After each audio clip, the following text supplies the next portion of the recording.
A local photographer is hoping to capture a moment in time.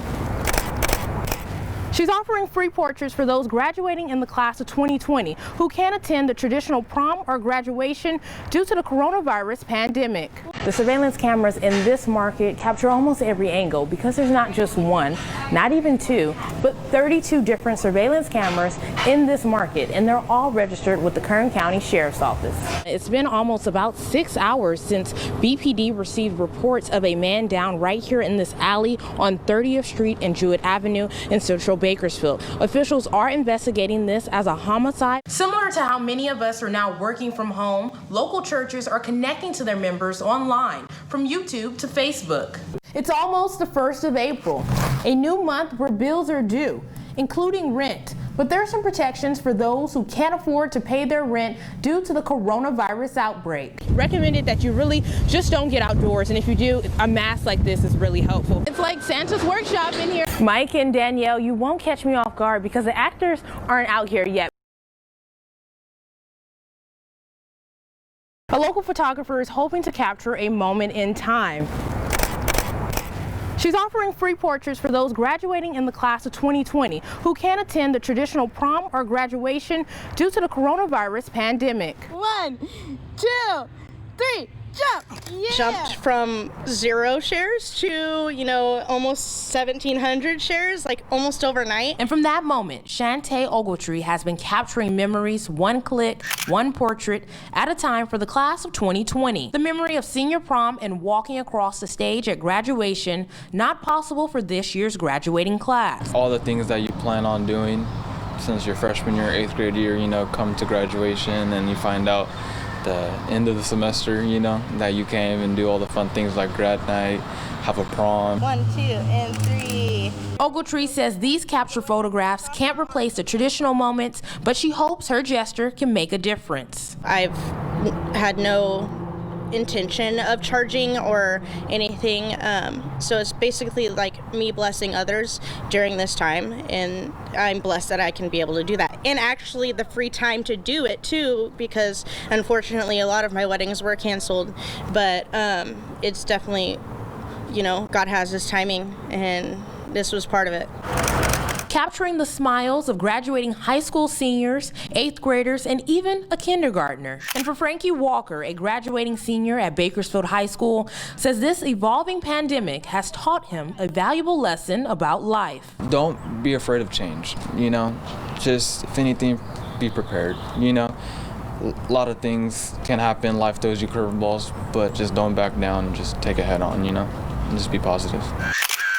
Being the light in the dark situations and not showing fear, and just trying to be, that person who's like, I see you, I hear you, I feel for you, and let me bring light to that.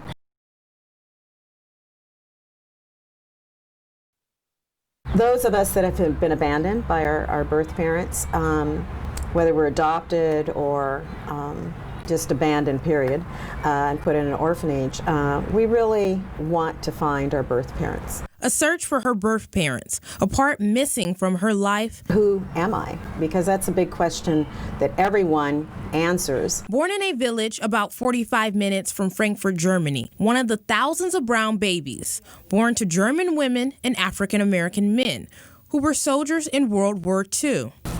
The Afro Baltimore newspaper, where we are advertised, this is me and this is my sister Joanne, we were being advertised to be adopted, and our pictures were put in there along with others. And from this newspaper, across seas, states, and towns, a local couple here in Bakersfield who could not conceive saw this very ad. I was grateful that Mrs. Grammer really took it on her own. Over 500 of us. She arranged our adoptions here in the United States. And with this blue travel bag, from one flight to another, landing Billingsley and her sister here in Bakersfield. And she says she wouldn't have wanted life any other way. She grew up on 2nd Street, attending local schools and graduating from Garces Memorial High School and Cal State Bakersfield. They really opened the doors for us to live in two worlds. But the return home wasn't what she imagined the trip to be like. When I found my birth mother and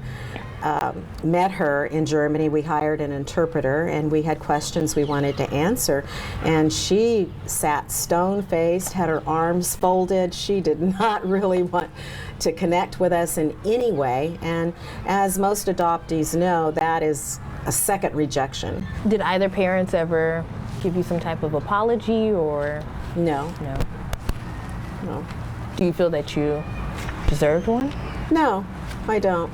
I think that people make decisions, the best decisions they can during their time. And while the book is titled Too Brown to Keep, she says her search for her roots have led her to love, forgive, and heal.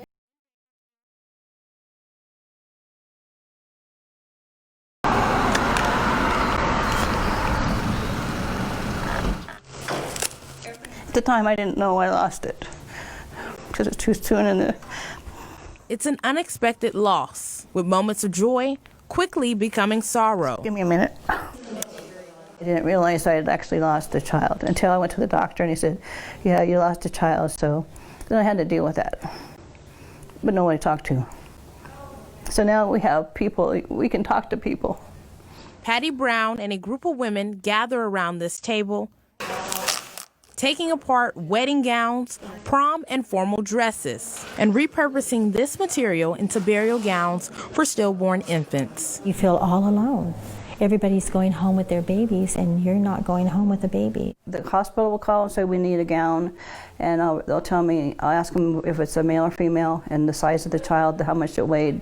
So I know what size to bring. I'll bring a few sizes, give them choices, and there's sometimes the gowns have color in them, sometimes people want color in them, sometimes they don't want them as fancy with the pearls. The women here say infant mortality is an issue that is not as uncommon as you may think. When Patty Brown brought the idea of this group to the pastor of the church, she had no idea that the pastor and pastor wife lost a granddaughter. My heart ached and hurt so bad for my daughter to see how much pain she was going through.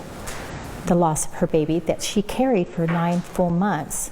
You know, felt it and was looking forward to it, had a, got things for it, had a room all made, and now she goes home and there's no baby. According to the California Department of Public Health Community Profile, the infant mortality rate in Kern County has risen for the 3rd consecutive year. Since David's Cradle began in 2012, the group has made close to 400 burial gowns. I want to bring awareness that there's people out there that want people that can come to somebody and say, I need a gown, I have nothing. They're not prepared. They're not prepared for this tragic time in their life. They need something quickly. And in return, giving Brown the opportunity to cope with her loss. It's helped me to get through it. I'm able to talk about it, talk about the name. I named him David.